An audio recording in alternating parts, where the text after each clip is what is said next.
What does he do? Where is he at? How do you contact him? So for home users, system administrators, us, we don't get a choice. But for most businesses, it's a person or a group of people whose sole responsibility is to manage the network. And what they manage is the network's connectivity, the application's compatibility, local connectivity, telephony, network design, implementation of new technology, upgrades, and then the last resort for people who are troubleshooting at the lower levels.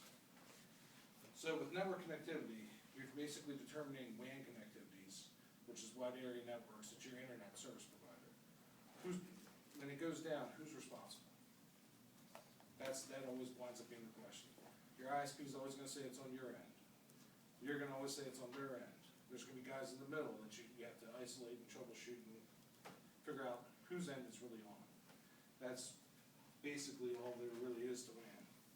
Because you don't have control over that WAN. That's always going to be your ISP.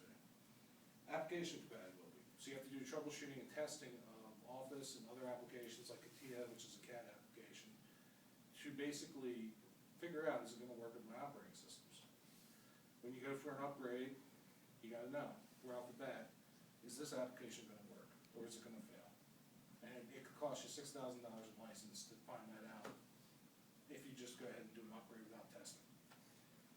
Local connectivity is basically what you do at a local level.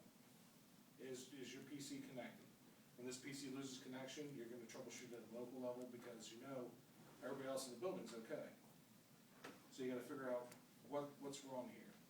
And typically that'll be passed on to a lower end technician unless he can't figure it out because of complications like VLANs, which are virtual networks, used to divide up the network. Telephony. Telephony can be managed or you can manage it.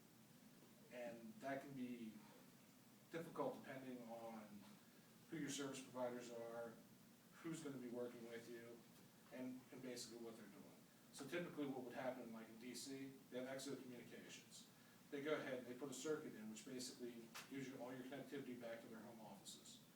You then go ahead and you would start the troubleshooting process as determining who is going to be responsible for that.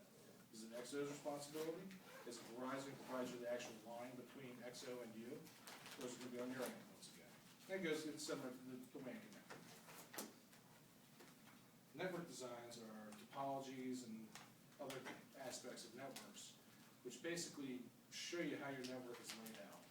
In the simplest form, you would have a star topology, which is you have a central switch somewhere, and everybody connects back to it.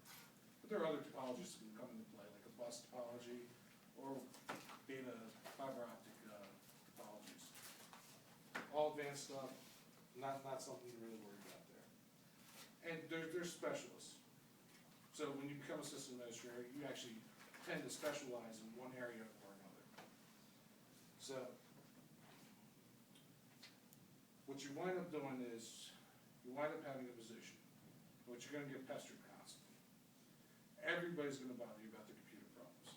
You're going to have tons of stress, high pressure, and sure, you may get a well-paying job. They're not all well-paying positions. And if you can handle all that stress, lifelong learning, this is the job for you.